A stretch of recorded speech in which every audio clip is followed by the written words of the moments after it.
जेठानी जी, संभालिए अपने बेटे को। मीनल की शादी के बाद आज उसकी पहली रसोई थी। सासू माँ मीनाक्षी आई और उससे बोली, बहू, खाना तो सारा मैंने बनाकर रख दिया है, तुमसे तो सिर्फ हाथ लगवाएंगे, लेकिन एक मीठा व्यंजन तो तुम्हें बनाना पड़ेगा।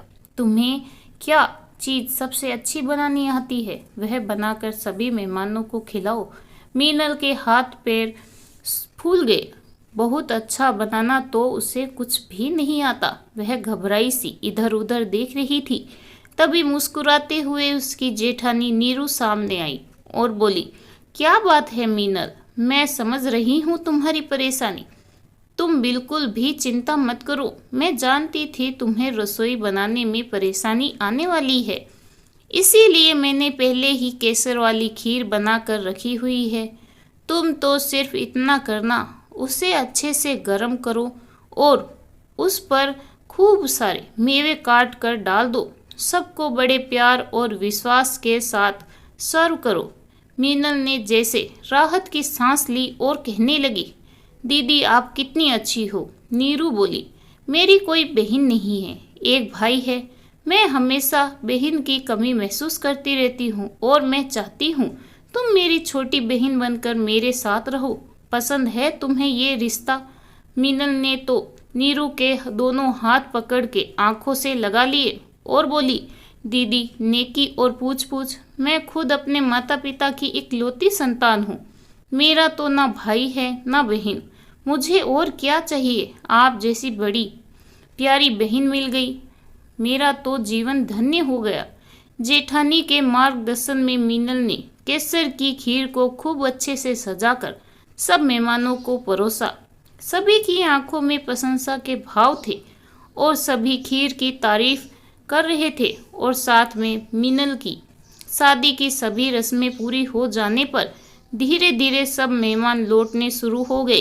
कुछ ही समय में मीनल ने नीरू के साथ मिलकर घर के कामों में मदद करनी शुरू कर दी।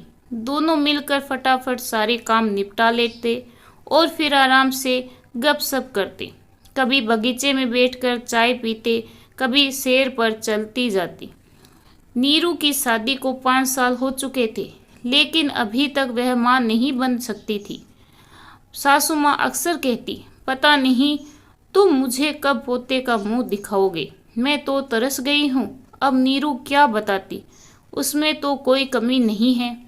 कमी तो उसके पति में थी, लेकिन भारतीय नारी होने के नाते इस बात को अपने मन में ही समाये हुए थी।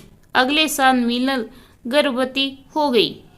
जिस दिन नीरू को पता लगा, उसकी खुशी का ठिकाना नहीं था। वह कहने लगी, मुझे ऐसा लग रहा है जैसे मैं ही गर्भवती हूँ। खुशी से उसने मीनल को चूम लिया था और उसे समझाने लगी कि इसे मीठा चटपटा उसे बनाकर खिलाती। सासू माँ भी बहुत प्रसन्न थी कि बड़ी बहू ना सही, छोटी बहू तो उन्हें दादी बनने का अवसर दे रही है। नीरू एक बड़ी बहन की तरह सही मार्गदर्शन मीनल को दे रही थी। हर बार डॉक्टर के पास चेकअप के लिए वह स्वयं उसे लेकर जाती। पूरे 9 महीने तक नीरू ने घर के लगभग सभी कामों की जिम्मेदारी स्वयं पर ले ली थी और नाम मात्र के काम ही मीनल से करवाती थी।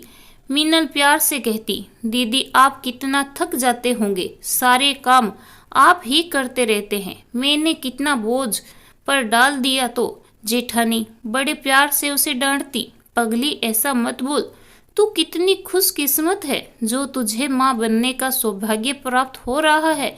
मैं जानती हूँ माँ ना बन पाने की पीड़ा क्या होती है।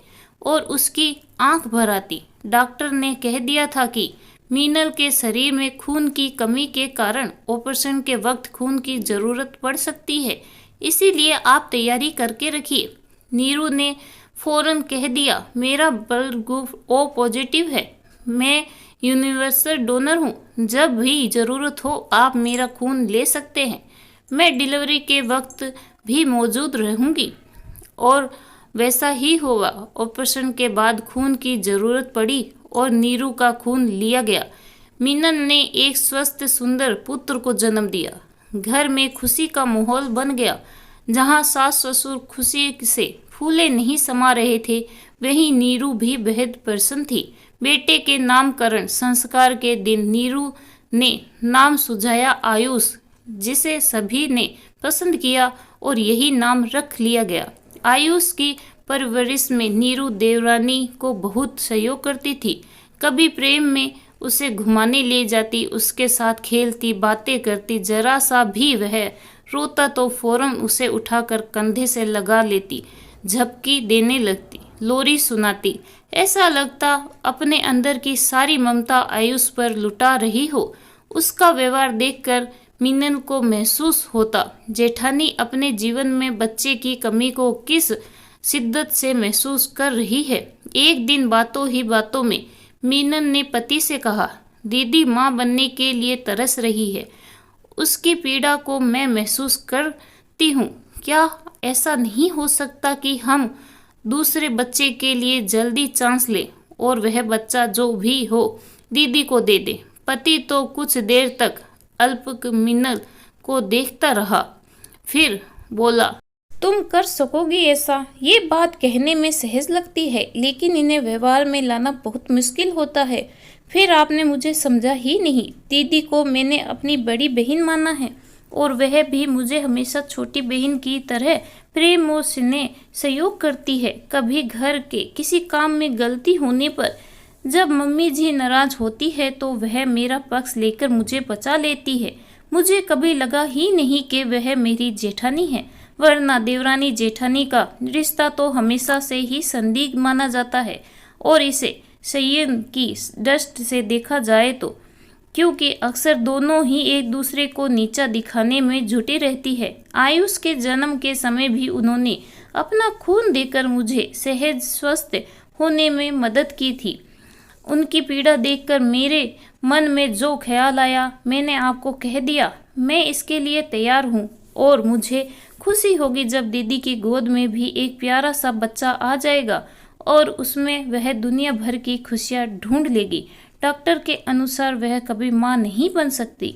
अगर हम उनकी इच्छा पूरी कर देते हैं तो सोचो, उनका जीवन खुशियों से भर जाएगा और ये पूरे परिवार के लिए अच्छा रहेगा। पति की सहमति से अगले वर्ष मीनल दोबारा गर्भवती हुई तो एक बार फिर से घर का वातावरण खुशनुमा हो गया। मीनल, उसके पति तथा सास ससुर ने इस राज को राज रहने ही दिया तथा नीरू और बेटे को सरप्राइज देने की योजना बनाई। इस बार मीनल की तबीयत के साथ साथ आयुष को संभालने की जिम्मेदारी भी नीरू ने उठा ली। समय बीतता गया और पूरा वक्त बीतने पर मीनल ने दोबारा पुत्र को जन्म दिया। सप्ताह भर बाद जब वह घर लौटी तो सासू माँ ने नीरू तथा उसके पति को पलंग पर बैठाया और मीनल ने अपने पुत्र को नीरू की गोद में डाल दिया और कहा, लीजिए दीदी, अपने बेटे को संभालिए। नीरू चौंक भौचक्की रह गई। पति भी हैरानी से बच्चे को देखने लगे। दोनों के मन में एक ही प्रश्न उठ रहा, कहीं वह सपना तो नहीं देख रहे हैं? उनके जीवन में इतनी बड़ी खुशी भी आ सकती है, वह तो सोच भी नहीं सकते थे। ऐसा लग रहा था जैसे जीवन धन्य हो गया।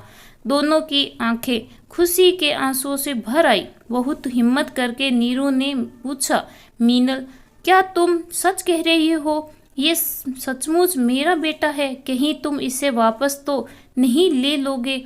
मुझे माँ का दर्जा देकर तुमने कितना बड़ा एहसान किया है, मैं तुम्हें बता नहीं सकती। मैं जिंदगी भर तुम्हारी ऋणी रहूंगी। नहीं दीदी, ऐसा मत कहिए। आपने मुझे अपनी छोटी बहन माना है और हमेशा एक बड़ी बहन की तरह मेरा साथ दिया है, मार्गदर्शन किया है। मेरा भी तो आपके प्रति कुछ फर्ज बनता है ना। बस मैंने वही किया। अपनी दीदी की जिंदगी में खुशियों के कुछ रंग भर कर मुझे आध्यात्मिक प्रसन्नता होगी।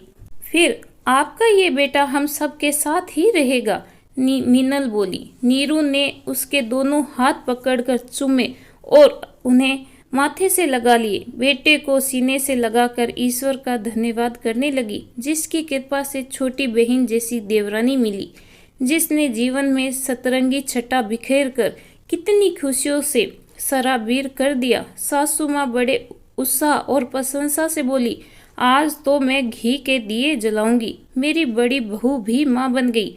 सारे घर में उल्लास और खुशियों की बहार बह रही थी। इस कहानी के बारे में आपकी क्या राय है, कमेंट करके ज़रूर बताइएगा। कहानी अच्छी लगी हो तो प्लीज़ लाइक ज़रूर करें। ऐसी कहानियाँ और सुनना चाहते हो तो प्लीज़ चैनल को सब्सक्राइब करना बिल्कुल भी ना भूलें। धन्यवाद।